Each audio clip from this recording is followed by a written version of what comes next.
Hi, xin chào tất cả các bạn. Hôm nay mình có slime nha. Đây là chị Hai mừng tôi là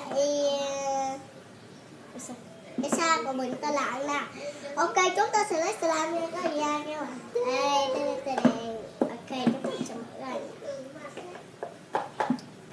Wow, chúng ta sẽ mở ra chơi nhé. Đây là slime. Rồi các bạn. Này. Nó chết rồi.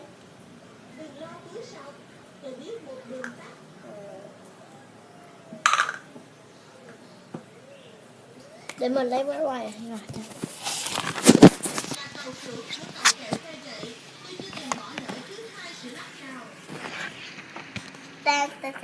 Đây là một loại slime.